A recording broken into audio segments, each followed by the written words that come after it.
Hello tout le monde, j'espère que vous allez bien. Aujourd'hui je vous retrouve pour un nouveau Get Ready With Me. Ça fait un long moment que j'en ai pas fait et je me suis dit ce matin là que j'avais envie de vous filmer comment je vais me préparer. Donc ça va être vraiment uniquement axé sur le côté beauté. Donc je vais vous montrer les soins et je vais vous montrer le make-up. Donc j'espère que ça vous plaira. En ce moment j'ai vraiment pas une belle peau, elle est fade, elle est grise, elle est terne, elle manque vraiment de lumière. Du coup j'ai sorti mon Dr Skin, donc c'est un espèce de kit que j'avais reçu de chez Sephora avec plein de masques. Et ce format de masque là, parce que je sais qu'ils en ont plein chez Sephora, celui-ci je vous le conseille énormément.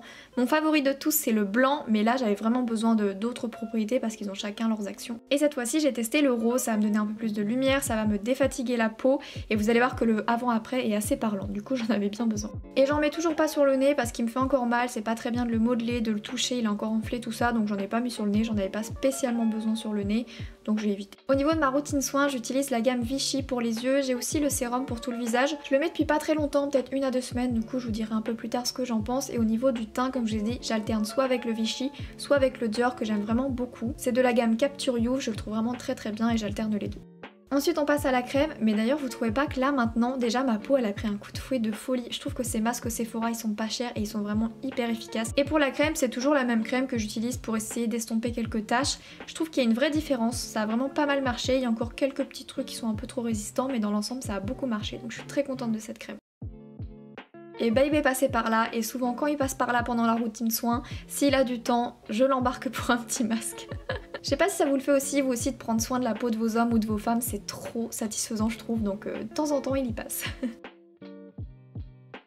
Donc c'est pas ma routine make-up de tous les jours, c'est un make-up que j'avais envie de faire ce jour-là, c'est pas spécialement quelque chose de très travaillé. C'est ce que j'ai envie de faire sur le moment, donc je vais vous montrer un peu ce que ça donne. Et en ce moment j'ai encore un peu de bleu, la peau elle est pas incroyable, du coup j'utilise encore mon fond de teint mélangé avec la nouveauté Dior Backstage pour le teint, donc c'est une sorte d'highlighter visage et corps, et quand je mélange les deux, le résultat est canon. Je trouve que pour cette période automnale ou même hivernale qui va arriver, d'avoir une peau lumineuse ça change vraiment tout dans votre make-up, et d'ajouter un petit peu d'highlighter comme ça, je trouve ça trop beau.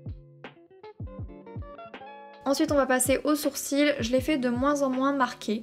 Donc voilà, je vais le remplir comme d'habitude avec ma palette 001 Light de Dior, mais je vais essayer de moins marquer, donc c'est à dire que je vais quand même bien le remplir, assez le dessiner mais pas trop non plus. Une fois que j'ai bien rempli, que c'est plutôt bien dessiné, je vais vraiment beaucoup passer le goupillon pour donner une forme un peu plus naturelle et plus estompée. Au niveau des yeux, on va jongler entre 3 palettes. J'ai commencé à prendre la petite base qu'il y a dans les palettes Backstage de Dior et je vais ensuite enchaîner avec des Too Faced, donc je vais faire un petit mélange, vous allez voir. Je commence toujours par unifier ma paupière avec un fard beige parce que j'ai pas mal de petites veines qui se voient à travers ma paupière. Je sais pas si vous arrivez à les voir, ça me saoule d'ailleurs en cours de journée, des fois ça migre un peu et on revoit mes veines, enfin de toute façon on les voit tout le temps, ça me saoule.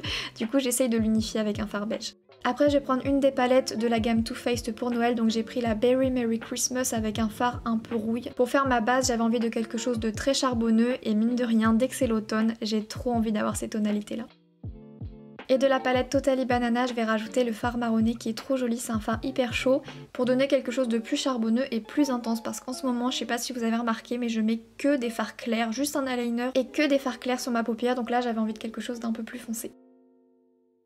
Mais pour moi l'automne il y a aussi beaucoup de bordeaux, du coup j'ai repris ma palette Dior Backstage et j'ai mis le fard bordeaux qui est vraiment trop joli, hyper intense, et ça s'est super bien marié tous les trois. Surtout que je trouve que ce genre de make-up charbonné avec un peu de bordeaux, un peu de marronné, ça va à toutes les couleurs d'iris. Franchement je vois pas une couleur à laquelle ce serait vraiment pas joli, ça met vraiment en valeur, et sur mes yeux marrons je trouve ça aussi très sympa.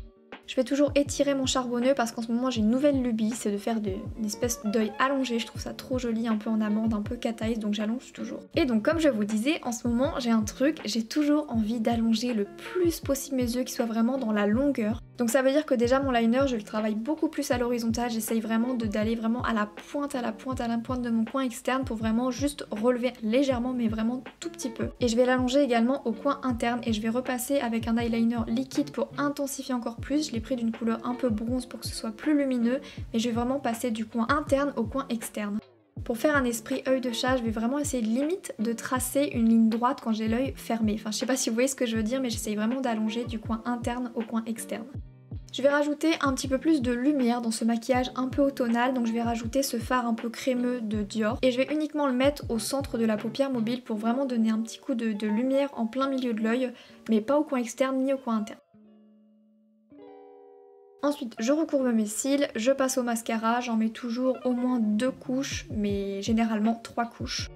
Je vais nettoyer mon dessous de yeux parce qu'évidemment il y a eu quelques chutes, donc je fais un petit coup de pinceau et on va passer au teint. Pour l'anti-cerne, c'est un mélange de la teinte Custard et de la teinte Chantilly de NARS. Ce qui est génial avec cet anti-cerne, c'est qu'il y a besoin de très peu de produits. Je pense que ça fait au moins 3 ou 4 mois que je l'ai et ils sont toujours efficaces. Ma poudre magique, la poudre Hyaluronic Hydra Power de By Terry, c'est une nouveauté, comme je vous l'avais montré dans mon unboxing, ils l'ont sorti en teinté. Donc moi c'est la teinte naturelle et comme je vous disais, il faut absolument que je vous montre, c'est magnifique, ça vous donne un teint hyper lumineux et ça va vraiment tenir votre make-up. Je réchauffe mon teint avec la poudre de soleil Sephora, je ne fais quasiment plus de contouring. Je fais une sorte de contouring parce que je prends un gros pinceau et je fais quand même dessiner un petit peu les axes, mais je vais plus faire quelque chose de très marqué. Je préfère que ce soit un peu plus naturel maintenant, mais pour autant j'aime bien me réchauffer le teint. Ensuite un petit coup de blush et mon produit chouchou, mon produit lumière qu'on a besoin en automne quand on manque de soleil. C'est un highlighter liquide qui est aussi valable pour le corps, comme je vous avais dit pour les fêtes, sur la clavicule, sur les épaules, mais aussi pour le visage. Et je sais qu'il y a beaucoup de personnes qui aiment pas trop mettre du liquide sur la poudre par peur que ça migre, que ça bouge, que ça baffe, que ça déplace, et honnêtement ça ne déplace absolument pas. Je le travaille au doigt sur le teint et au pinceau sur les yeux et c'est multifonction, vous pouvez le mettre absolument partout. Je l'ai mis sous l'arcade, au coin interne, sur le nez, sur les pommettes et je trouve ça somptueux. D'habitude je ne mets absolument plus de fard au ras de cils inférieur, mais là je me suis dit que comme c'était une sorte de smoky un peu charbonneux et puis que c'est une couleur qui changeait, je me suis dit que j'allais vraiment essayer de souligner mon regard. Et pour les lèvres, j'ai utilisé le Bombshell d'Huda Beauty. En ce moment c'est mon rouge à lèvres de tous les jours, je le mets tout le temps, que ce soit tout seul ou avec du gloss, je trouve qu'il est magnifique. Et j'ai voulu tester le nouveau gloss de Too Faced pour la collection de Noël et j'ai été assez choquée de sa luminosité, des paillettes et tout. C'est très joli mais faut oser, du coup je vous ai montré également avec un rouge à lèvres plus mat pour celles et ceux que ça intéresse. Et donc voilà pour le make-up. Donc j'espère vraiment qu'il vous aura plu. Si c'est le cas, n'hésitez pas à mettre un pouce vers le haut avec un petit commentaire comme toujours. N'hésitez pas à nous rejoindre sur Instagram. Je vous fais plein d'énormes bisous et on se retrouve très vite pour une prochaine vidéo. Bisous.